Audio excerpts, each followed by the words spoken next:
Olá pessoal, nesse segundo vídeo eu vou falar da planilha Ponto de Chegada, que é a planilha mais importante do nosso planejamento financeiro. Um bom planejamento financeiro deve ter três objetivos: curto, médio e longo prazo. No curto prazo a gente fala da famosa reserva de emergência. Aqui a gente tem um campo para preenchimento com três alternativas: a reserva mínima, que cobre 6 meses de gastos da família, a ponderada 9 e a conservadora 12 meses. Essa reserva deve ser investida em aplicações de baixíssimo risco e preferencialmente de liquidez diária. As mais comuns: poupança, título público Selic e algumas outras alternativas. Já no médio prazo a gente fala dos projetos que temos em vida. Talvez o mais importante é a casa própria, mas também faculdade, viagem, faculdade dos filhos, festa formatura e por aí vai. Para a casa própria, a gente tem duas alternativas de preenchimento. Se já houver um financiamento imobiliário, colocar aqui o número de prestações que faltam. O valor das prestações já foi colocado na planilha ponto de partida e aqui ele calcula o total do financiamento e faz as projeções. Se ainda não tem financiamento imobiliário, aqui embaixo tem o campo para fazer o preenchimento. O valor pretendido é o valor da casa, o valor do apartamento, quando que a aquisição deve ser feita, o valor de entrada normalmente é de 20% a 30% e o restante financiado normalmente também entre 20 e 30 anos, com uma taxa de juros hoje ao redor de 8%. Além disso, aqui embaixo tem um espaço para colocar o valor e a data dos demais projetos. E no longo prazo a gente tem a questão da aposentadoria. Para fazer as projeções a gente precisa da idade atual, o mês de aniversário, a idade para se aposentar, que é a idade que a gente efetivamente planeja deixar de trabalhar. Aqui, a idade que começa a receber a aposentadoria pública, INSS, para quem é empregado da esfera privada, ou algum outro regime especial para quem é empregado na esfera pública, mas aqui é a aposentadoria que recebemos do governo, tá?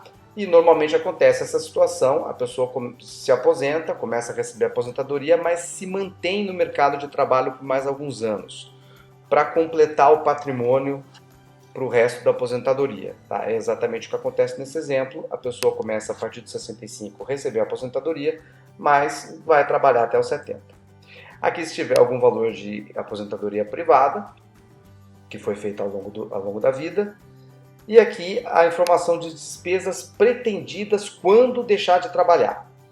Tá? Essas despesas elas tendem a ser parecidas com as despesas atuais em valores absolutos, mas tem uma diferença significativa em duas contas, que é filhos e saúde. Obviamente, na aposentadoria, as despesas com filhos diminuem bastante ou até zero, né? Esse é o caso ideal. Só que as despesas de saúde com certeza aumentam. E aí, dependendo de cada caso, o total pode aumentar ou diminuir. Aqui, cada um tem que fazer de forma correta a sua projeção para colocar esse número. E além disso, no canto direito, a gente tem a posição patrimonial atual.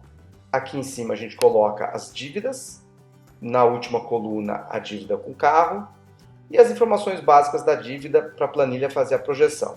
Assim como a aplicação financeira que coloca o valor total que tem em aplicação, independente do banco, da corretora, que é o valor somado de todas as aplicações financeiras, e o perfil de investidor, que provavelmente o teu banco ou a tua corretora já te mandou algum questionário, você já preencheu e já tem identificado qual é o seu perfil. Tá? Normalmente são essas três categorias, aqui é só selecionar a categoria que você foi identificado. E por último, um campo para fazer o preenchimento de imóveis, para quem já tem algum imóvel e pretende vendê-lo e quando vai vendê-lo. Tá? Aqui é mais para o caso da família que compra um imóvel menor no começo da vida e depois, conforme a família vai crescendo, o natural é vender esse imóvel para comprar um imóvel maior. Tá? E aqui é importante ressaltar que, se esse for o caso, se for uma compra para venda, for uma venda para a compra de um imóvel maior, o imposto de renda sobre o ganho de capital é zero se essa compra acontecer em até 6 meses. Se for uma venda de apartamento como um investimento, ou seja, o recurso não será usado para comprar a casa própria, não é um apartamento usado para casa própria, aí o imposto de renda sobre o ganho de capital é de 15%. Por isso, as duas alternativas aqui. Ok? E com isso a gente fecha as planilhas onde temos que colocar informações. As outras duas, a planilha caminhada e fotografia financeira, que eu vou comentar no próximo vídeo, são planilhas de resultado. Certo? Aqui a gente fecha os inputs.